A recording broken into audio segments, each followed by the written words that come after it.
Every 2 minutes, someone is sexually assaulted. Half of victims are under the age of 18. Children are told by their abusers not to tell. I have to keep it secret. Most children know their abusers. I don't have to keep a secret. If you can't tell your parents, tell someone else. And keep telling and telling until someone listens. Always tell if someone tries to touch you. I'll have to keep a secret.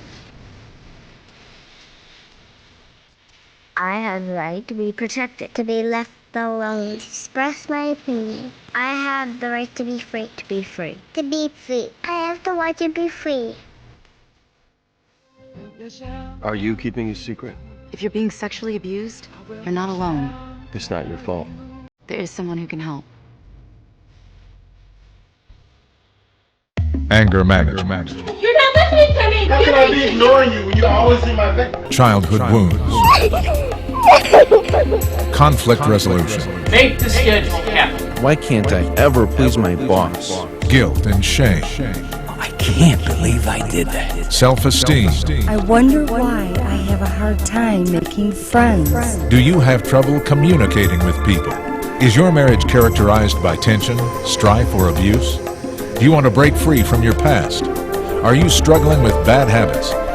If so, then there is a better way to live. Life Skills International presents the Learning to Live, Learning to Love curriculum. Since 1985, this transforming curriculum has helped thousands of people from all walks of life learn how to resolve conflict, avoid the wrong kind of relationships, revitalize marriages, improve their business, restore families, get a promotion on the job, and so much more. What I learned by going through Family Life Skills was that I had some significant issues that really kind of was something that impeded my relationships, not only in the family but also in the practice of medicine and also in leadership positions. And what I was able to pick up and learn was to really understand why I did the things I did, why I thought the way I thought, and it really improved my relationships. David and I were having trouble in our marriage. We loved each other very much. We were committed to each other, but we were having such a hard time communicating. And if my wife were next to me, she would tell you I came here for the wrong reason. But I basically came here to shut her up, okay? Found out I needed to be here, and I'm very, very thankful that I've come here. The founder of Life Skills is Dr. Paul Hegstrom, a PhD in pastoral, marriage, and family therapy. Prior to his training, his own pattern of abusive and reactive behavior drove him to divorce his wife, abandon his children, and nearly lose his life. Since then, his marriage and family have been wondrously restored. Through his own experiences, training, and years of counseling, Dr. Hegstrom's teaching in the Life Skills classes will help each individual rebuild their life, improve their self-image, and enrich any relationship, whether it be with a friend, spouse, family member, co-worker, or employer. I use my skills every day. I am supervisor over approximately 70 people on a daily basis, and because I'm more self-confident and because I have the tools that I've learned here, I go to work every day and look for challenges. People are making more healthy choices as far as whether or not to get married, whether or not to take a job far from home, whether or not they're ready to have children, whether or not they are prepared to do something as simple as get a dog, because it's a responsibility. And we're shown in the Life Skills program that there are levels of responsibility and that there are levels of preparedness to take on that responsibility. I will promote Family Life Skills 100 times out of 100 because it's the best thing that has happened to my family. In the 55 years I've been on this earth, this is the best thing I have ever done. The Life Skills classes consist of a 26-week program conducted separately for men and women. With nearly 200 affiliated Life Skills centers across the U.S., Canada, and overseas, and a history of impacting more than 70,000 lives, the Learning to Live, Learning to Love curriculum is just for you. Even my children have seen an effect on not just my marriage but on myself and on my husband as well. Life Skills taught us something about the way that they grow in teaching us about ourselves and how some of our previous woundings and just experiences, not necessarily even woundings, but joys as well, how those things impact you and change your future behaviors. One man particularly that I still think about that came to class, wouldn't talk to anyone, just came in and sat there. He was there because he had to be there, and it was going to be one of those difficult cases. And as we got through class, he started softening up, and at the end of the class, we asked him to write a paragraph about the course. And I still remember his thing said, "Thank you, my kids like me now." At Life Skills, we examine our foundational beliefs in order to develop new thinking and gain the skills necessary to learn to live and learn to love.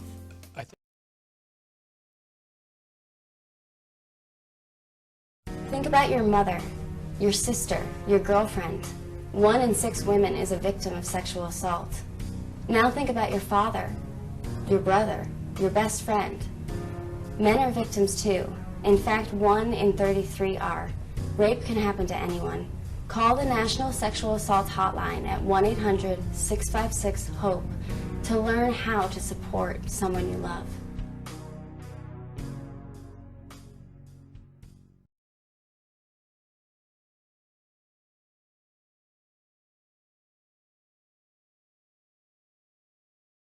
A little bit more. Being raised in a Christian home, that you would think would be a safe place to be raised, but the wounds of childhood, Satan hates children, and he tries to damage the child before the age of 8.5 to 9 years. And there's a reason that he does that. We're going to talk about that this morning. So I left the church, moved to Minneapolis, divorced my wife, got into a live-in relationship, went back into rock and roll radio, ended up battering the woman so badly that I was facing 15 to 22 in the state penitentiary for attempted murder. And that got my attention. And I spent another probably $20,000 on therapy and couldn't get well, went to more Christian counselors, and they didn't have a clue what was going on in my life. And I then could not get a second appointment. I'd go in and talk to them, tell them what I'm struggling with. We don't know what to do. And they'd pray for me and usher me out the door and not return my calls. Child. There are 5 things that will wound a child to a point that the child will lock up developmentally for the rest of its life. We call it arrested development. Mental health calls it fixation. The 5 things are rejection, incest, molestation, emotional, or physical abuse. And I've been studying the brain for about 7 years, and what we found is there is a neurobiological lockup when one of these things happens in the brain. And without help, without understanding of what we're dealing with today, your core emotions will never mature. So what do? We end up with developmental issues under 8.5 to 9 years of age, but we don't want anybody to think that something's wrong with us, so we develop what's called a pseudo-personality. And that personality, I develop it so greatly that I will meet you, and within 20 minutes of meeting you, I can judge in my own mind what you expect of me so you won't reject me. And then I mold my personality to keep from being rejected by you. If I have 2 personalities, and see, that's what Satan tries to develop within us, is the instability of 2 personalities. If I have 2 personalities and I have a pseudo that I live with most of the time, do you realize that we can get a pseudo-Christian experience for a pseudo-personality, but we've never been saved to the core? I choose to rewire my brain. I choose to live in righteousness. I choose to renew my spirit and my heart day by day and develop the righteousness that He has created for me by putting that cloak of righteousness over my shoulders and making me like Him.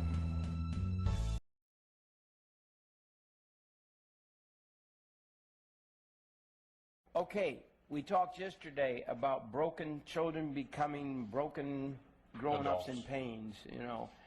And we're going to share some points, and I want you to take the rest of the show and give us these points, and how do we change the brain? How can we fix it? This is one of the most exciting things that I've ever run across. And of course, there are no coincidences. Real short course: rejection, incest, molestation, emotional and physical abuse. Any one of those or any cluster of those will arrest the development of a child under the age, when they happen under the age of basically 11. And what happens is the child is missing. God, in his wisdom of creation, withheld 3 chemicals in the brain of the child: serotonin, dopamine, norepinephrine. The child, in God's kingdom principles, the plan for a child was to be sheltered, nurtured, loved unconditionally, and parents that would resolve the child's issues, the traumas, so the child is raised in a safe place. So in the thalamus, in the brain, which is in the center part of the brain, above the brain stem, the thalamus is what holds the software that God created within the brain. That we talked about, that the Bible is a documentation for that software.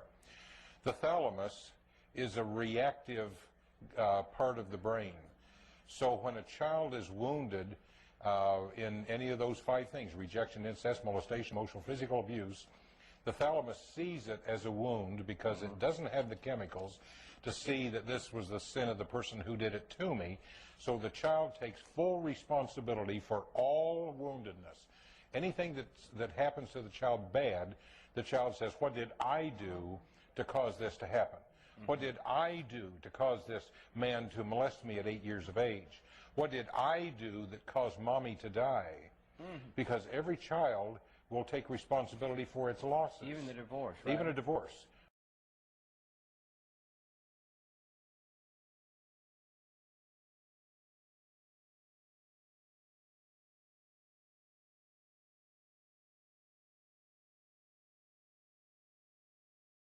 One of the things in my recovery was to look at how the brain worked. What was wrong with me?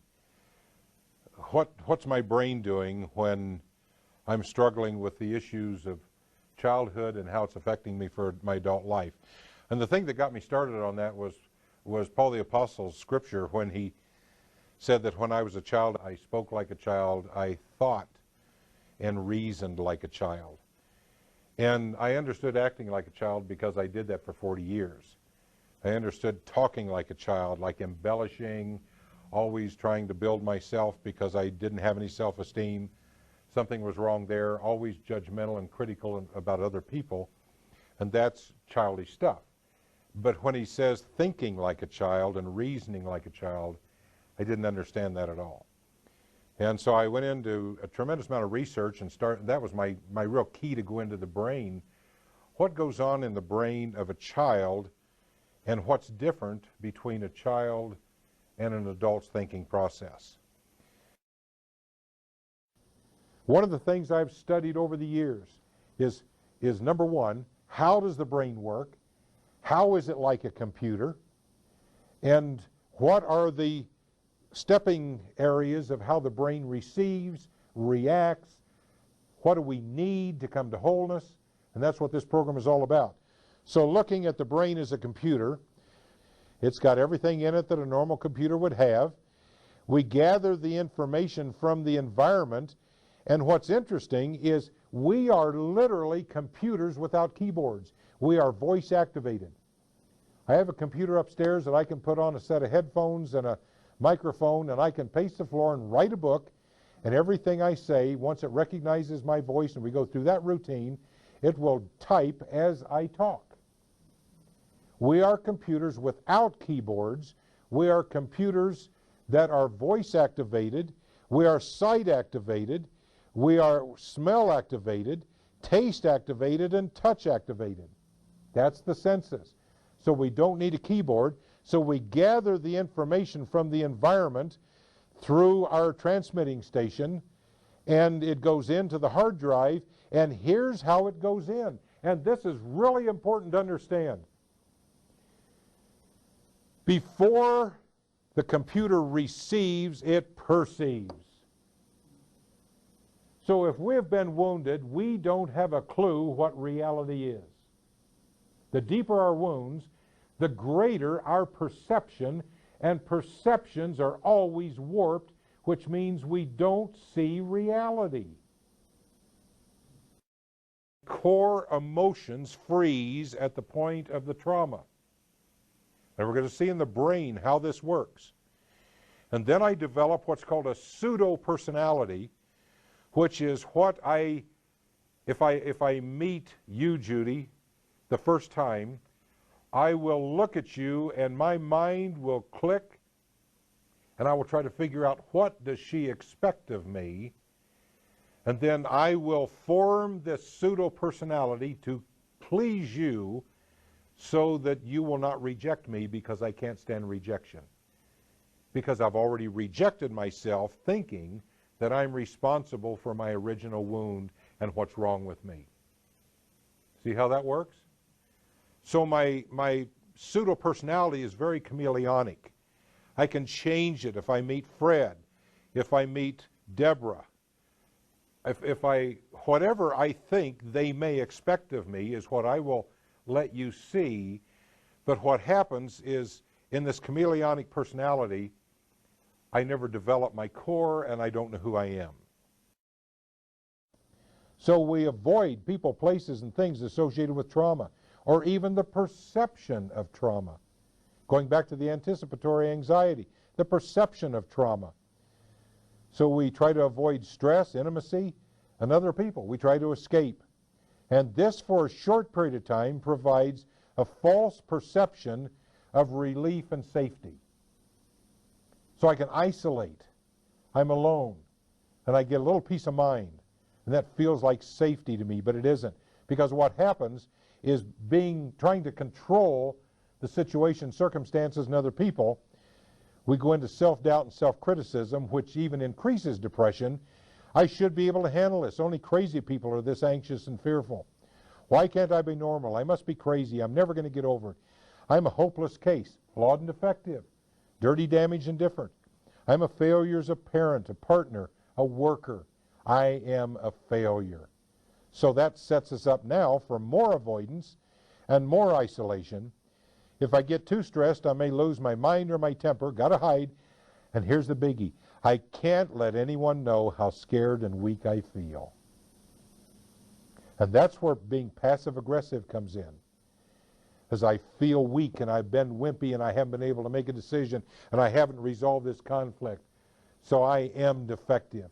So now I'm going to lash out and I'm going to go aggressive. And then that pushes everybody back and gives you a little more emotional space until we get into the next box. It creates interpersonal and vocational problems. We get into self-abuse. And this is something that I work with a lot with both men and women.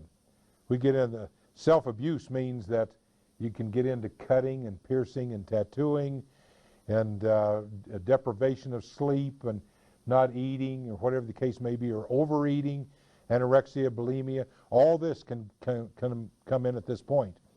Then the abuse of family, addictions. We use escape mechanisms. We start in our job missing work, so we have employee absenteeism, and it just spirals down. And then what happens is more avoidance and more isolation, trying to get away from all reality, even trying to get away from perceptions. We're trying to avoid everything, which produces more stress at home and at work. We avoid more anxiety, fear of loss, economic anxieties, loneliness, loss of control issues, and many times we allow ourselves to be re-victimized. And for a perpetrator, this is when he will perpetrate again and abuse either himself, his wife, family, whatever. But the aggression comes out, and I have to bleed it off. The adrenaline says that I've got too much and I've got to act out on this. And so the victim gets re-victimized, and sometimes the perpetrator gets victimized, and then the perpetrator starts battering and emotionally abusing and acting out again. And then we lose the adrenaline, go into the honeymoon stage again, and then we go back and live in this circle of the raised tripwire, hyper-arousal, intrusive recall, creating an adrenaline feed, and then we numb, passive-aggressive, withdrawal, denial, and repression.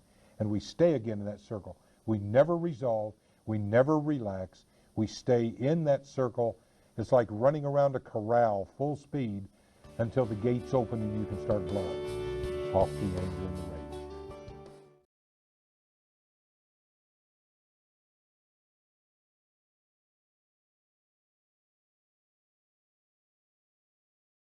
We're glad you have joined us. We are working in a series on the difference between guilt and shame, and we've really researched to find the difference between guilt and shame.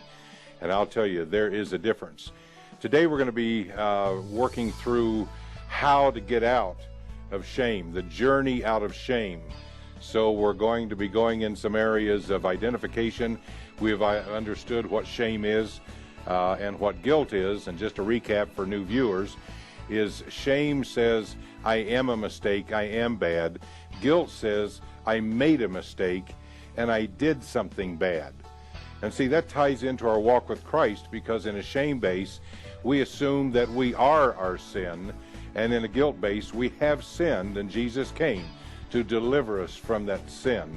And through his power, through the Holy Spirit of that sanctifying process, he gets rid of this stuff inside, and every day that we serve Christ, we develop the character of Christ and become better and better.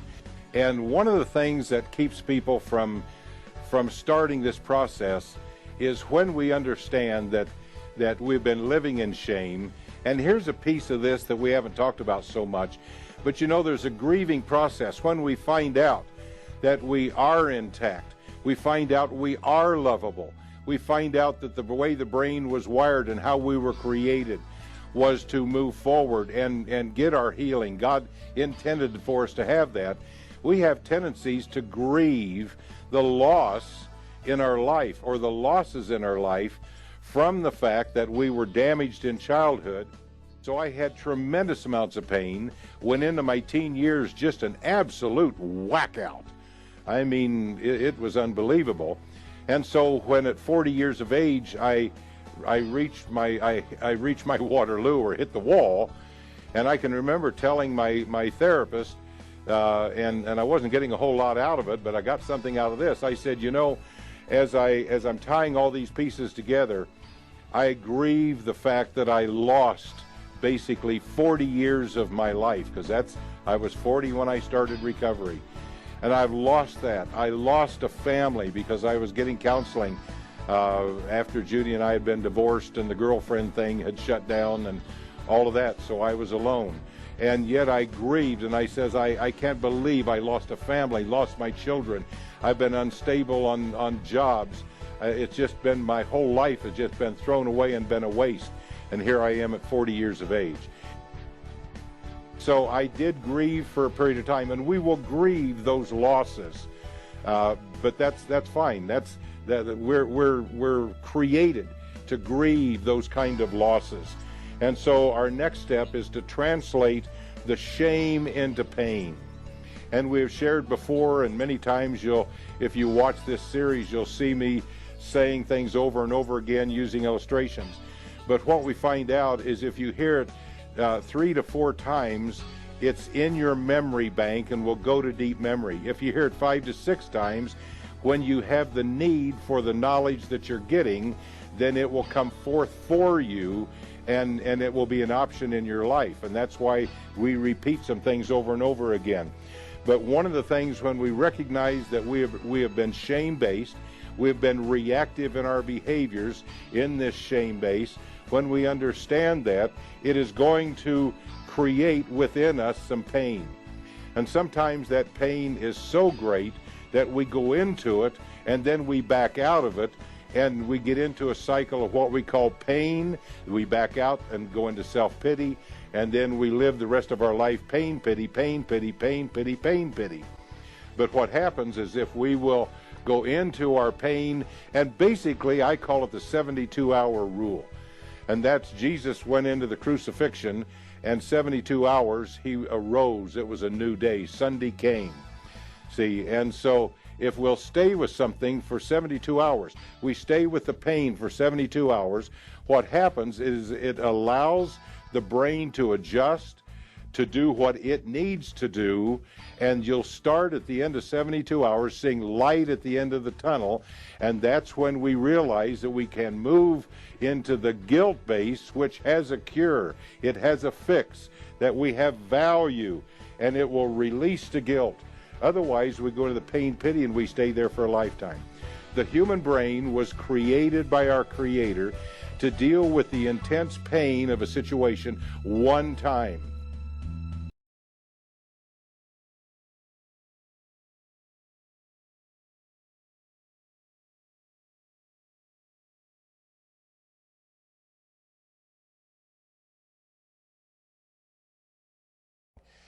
So we're going to go through Psalms 139.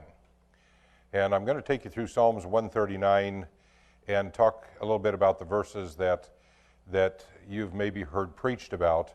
And then I'm going to take you way out in an area that you've never heard preached, in an area that I have never preached. I do it for devotions and for an encouragement to help us realize that we serve a sovereign God, and that's the whole bottom line of our walk with Christ, is He is sovereign if we'll let Him be. He's sovereign if we won't let Him be. I've been studying the brain, and the interesting thing about the brain is in the 3rd week in the womb, the brain of the newly conceived child is emitting electrical impulses. And by the 6th month, the subconscious and the heart and the brain is working, receiving language, and Luke 1 tells us that when Gabriel appeared to Mary. And Mary, it says, in the 5th month of Elizabeth's pregnancy, Gabriel appeared to Mary and told her she was going to bear the Christ child, and Mary pondered this in her heart. 2 verses later, it says, in the 6th month of Elizabeth's pregnancy, Mary went to Elizabeth and greeted Elizabeth, and John the Baptist leaped for joy in Elizabeth's womb. But what's happening is not only do the words we say register in the heavenlies, and every word, and the Scripture is clear on this, every word that we say is being recorded, but he also says even our thoughts are being recorded. God knows our thoughts. And one of the things that I've found in working with people over the years is every person has a parasitic weakness that could cause that person to sin. We come to Christ and God delivers us from sin, but there's something that'll keep reoccurring that we could fall into if we don't watch it.